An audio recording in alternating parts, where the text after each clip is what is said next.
Modeli i parë dhe i vetëm i deritashëm i mësimit tërditor në Kosovë po del të jetë i suksesshëm. Së paku kushtu vlerëson zëdhënësi i komunës së Shtimes, ku po zbatohet ky pilot projekt. Shkolla fillore Emin Duraku ka nisë së zbatuari këtë formë të mësimit, i cili ka sjellë shumë risi në nxënien e mësimit. Mirë, po ne mësimin tërditore kemi zhvendosur, themi që 3 muaj, sipas fushave kurikulare. Do të thotë ditën e hënë kanë gjuha shqipe, gjuha angleze. Ditën e martë kemi shkencat natyrore, fizik, kimi, biologji. Ditën e mërkure kemi matematikën edhe tikun. Ditën e ejtë kemi shkencat shoqërore, gjeografi, histori, edukat shtetare, dhe ditën e premte kemi artët.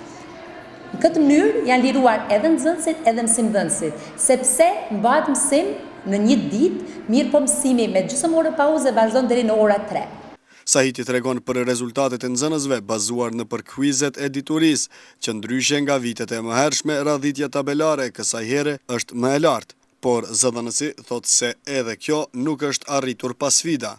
Për efektet pozitive të këtij projekti është ende herët flitet, pas që ndryshimet në arsim shkojnë vite për të parë.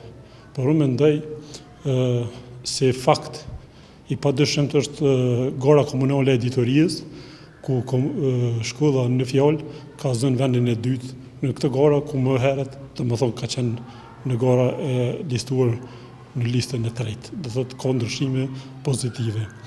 Sfidë kryesore ka qenë udhtimi i nxënësve, që për arsye se mësimi i rregullt është zhvilluar para ditë, kurse pas ditë kryesisht mësimi plotësues, shtues dhe aktivitete të lira, varësisht prej nevojave të nxënësve që kanë parapo për lënë caktuara.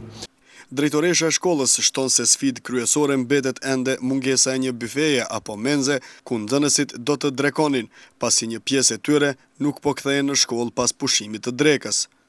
Natyrisht ka dhe sfida, sepse sfidë mund të themi mungesa një bufeje, që do të zgjidhet në shtator, kështu janë fjalët. Për ndryshe, fillimi ndoshta ka qenë më i vështirë. Tash jemi në fund të vitit, do të thotë skemi edhe pak kohë përfundojmë.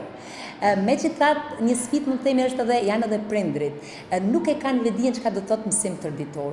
Unë kam përvoja mësimit tërditor me një shtet tjetër. Derisa në shtete tjera mësimi tërditor paguhet nga prindrit, sepse ata mësimdhënës japin mësim shtesë, te ne bëhet falas. Megjithatë, e kisha bërë një apel përmes televizionit tuaj që prindët jenë më kujdesshëm, sidomos te fëmijët e tyre, që të ndikojnë më shumë që ata të vinë në mësimin tërditor. Mësimi tërditor në komunën e Shtimes ka nisur nga tetori i vitit të kaluar, konform planit strategjik për zhvillimin e arsimit parauniversitar, të hartuar në bashkëpunim me Qendrën për Avancimin e Performancës së Arsimit.